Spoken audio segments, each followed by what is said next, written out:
This conference will now be recorded.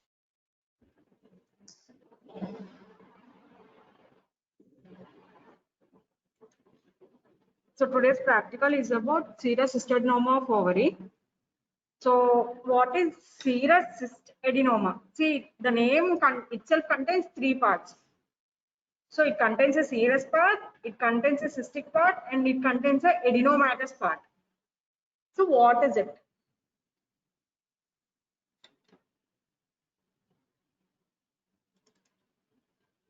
So ovarian serous cystadenoma, and less precisely known as serous cystadenoma, is the most common ovarian neoplasm, which is representing over 20% of all ovarian neoplasms, that is both benign and malignant.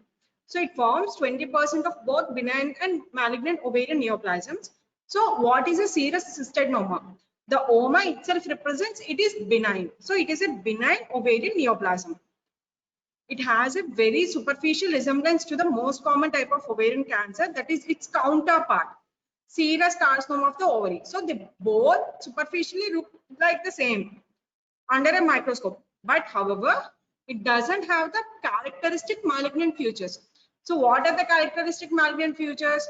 We will see atypia, loss of polarity, we will see mitotic figures, we will see those mitotic figures which are really atypical, and we will see increased nucleus to cytoplasmic ratio. We will see hyperchromasia.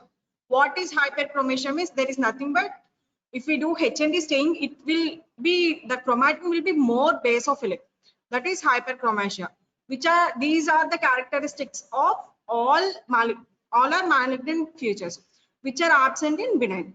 So it is virtually impossible to mix up with its malignant counterpart, because as it doesn't contain the previously described features, and it does not share genetic traits of indeterminate serous tumors, also called serous borderline tumors, that may transform into serous carcinomas. So that's the reason why we kept it as a separate entity. Even though it is this comes under the epithelial tumors of the ovary, which are benign. The serous borderline tumors and serous carcinoma comes under malignant. The serous borderline tumors, they can be intermediate. Even though initially they are benign, they may transform into malignancy. So they are considered as precancerous lesions. So serous cystadenoma of the ovary are not related to serous cystadenoma of the pancreas. We had serous cystadenoma in most of the areas. We can have it in the cervix, we can have it in the fallopian tube. Even though fallopian tube, cervix ones and ovarian ones resemble the same, these are different from the serous cystadenoma of the pancreas. That is, the presence of an ovarian or pancreatic one does not suggest the increased risk of others. But in the case of fallopian tube and cervix, there can be increased risk, there can be association. We can't say it has an increased risk, but we can say it has an association between them.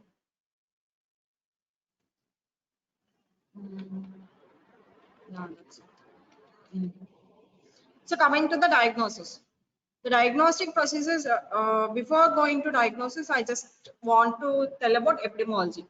The ovarian serous cystinomas account for the largest proportion of the benign ovarian tumors, making up to 50 to 80% of all benign epithelial ovarian tumors.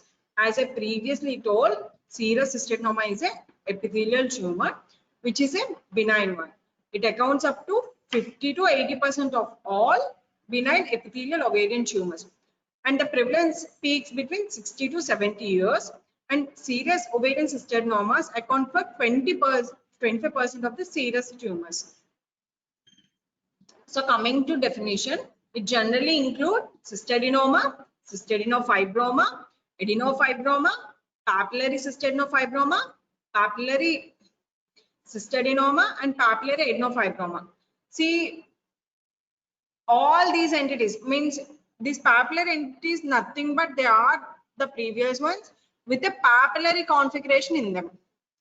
So the term usually depends on the relative amount of fibrous stroma, but distinctions are often arbitrary.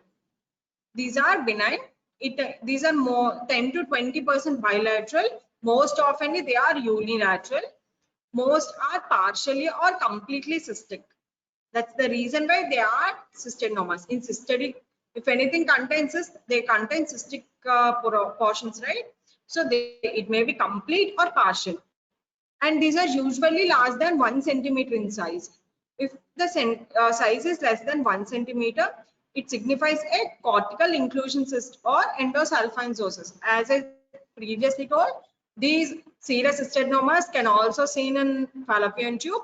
If the size is less than 1 centimeter in fallopian tube, we call it as endosalpingosis. If the same thing occurs in ovary, we call it as cortical inclusion cyst. So coming to the diagnosis. The diagnostic processes includes initially ultrasound or color droplet. What are the clinical features in a ovarian cyst? If the cyst is very large, we can usually have, what are the complaints? We can usually have dysmenorrhea, irregular menstruation, pain abdomen. If the cyst is usually large, we can expect a torsion. So the diagnosis, after these clinical features, the initial diagnosis is made by ultrasound.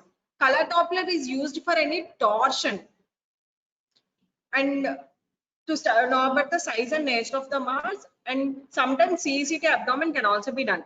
Blood investigations include CA-125 levels for screening. CA-125 levels increases in malignancy, and further CEA, beta HCG levels, alpha fetoprotein, CA-19-9 and LDH levels to confirm the diagnosis. Serous cystadenomas are diagnosed by histomorphological examination. As they are benign, all the blood investigations will be in the normal levels. So we will diagnose serous cystadenoma by histomorphological examination. Grossly, they are usually small unilocular cysts that contain clear straw colored fluid. Sometimes they may be multilocular. Most often they are unilateral, 10 to 20%, they may be bilateral. So coming to the gross description, as I previously told, there will be 6 entities. There are cystadenoma, cystadenofibroma, adenofibroma, papillary cystadenoma, and papillary adenofibroma. So what is a cystadenoma? It is usually 3 to 10 centimeters large, oval to round, smooth, glistening surface, usually watery clear to pale yellow cyst fluid. But it can be all the time, it can't be a serous. See, watery is nothing but we will say it is serous, but sometimes it could be viscous or mucoid.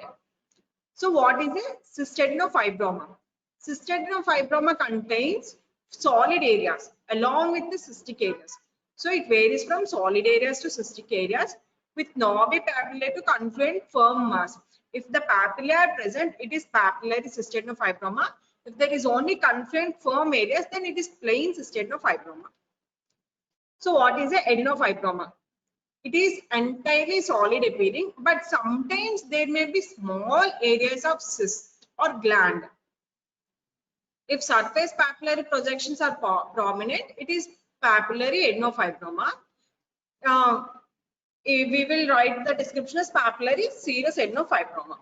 So papillary tumors have papillary projections on the outer surface or protruding into the cystic cavity. As I previously told, cystadenofibroma has cyst-like areas. So this cystic area is lined by epithelium, right? That epithelium will be folded as papillae. That's the reason why we give the name papillary cystadenoma or papillary cystadenofibroma or papillary adenoma. The outer surface or the lining epithelium which has papillary projections, they are called papillary tumors. So in a papillary cystadenoma, it is same as cystadenoma with cystic spaces containing intracystic papillary projections lined by clear cells. In papillary cystadenofibroma, it contains both epithelial and fibrous components. They are predominantly cystic with a variable amount of the solid components. These cystic areas, as I previously told, they will have papillary projections. And coming to papillary adenofibroma, these are predominantly fibrous and small portion of glands and cysts with papillary configuration is seen. So that's how they will be. All these configurations will be noted in microscope, not on gross. On gross, you can say the size, shape, and consistency. Either it is cystic or solid or mixed. And the color, which color it is there any additional hemorrhage, areas of necrosis, etc., etc. Okay. So how they will be microscopically? Microscopically, the cyst lining consists of a simple epithelium. The lining cells are either be columnar and tall and contain cilia, resembling normal tubal epithelium if it occurs in the fallopian tube. If it occurs in the ovary, the lining epithelium is cuboid and have no cilia, resembling an ovarian surface epithelium. They will contain the normal epithelium of the concerned organ. So coming to the microscopic or histological description.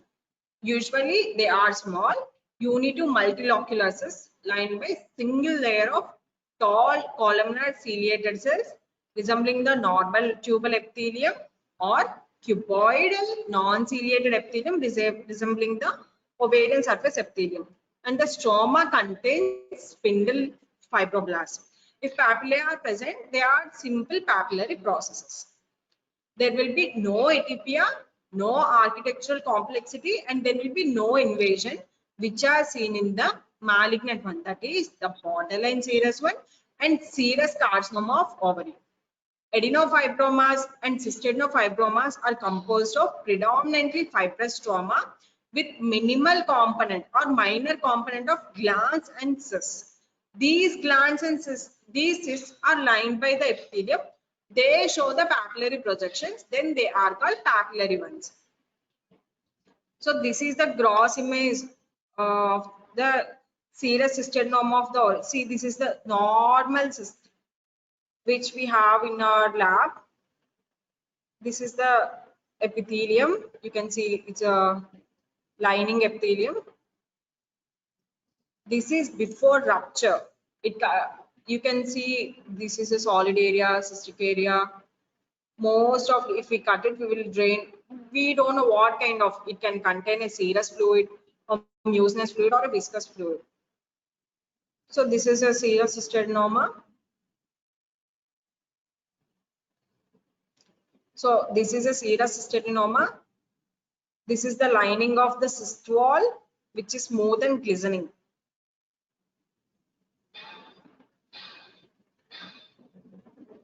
So coming to microscopically, see, this is the cyst wall.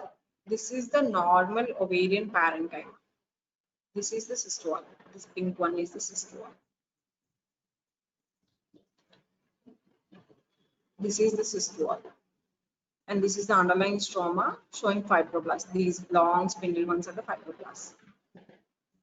This is a fibroblast. This is a fibroblast. These are the fibroblasts, and this is the lining epithelium. See, these are cuboidal cells. You can appreciate them very well. These are non-ciliated cuboidal cells. So this is the lining epithelium of the cyst wall, and this is the underlying stroma, which contains mainly fibroblasts, spindle-shaped ones.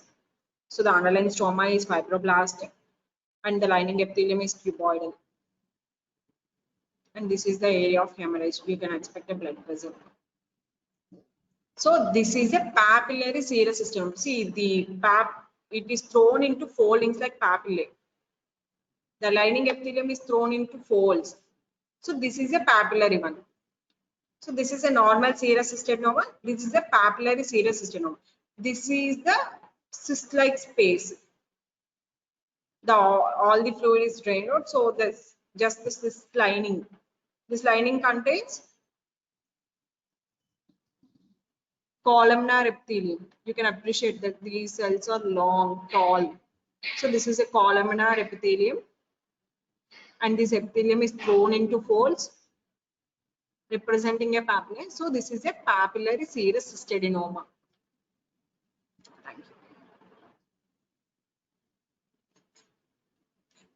Thank you.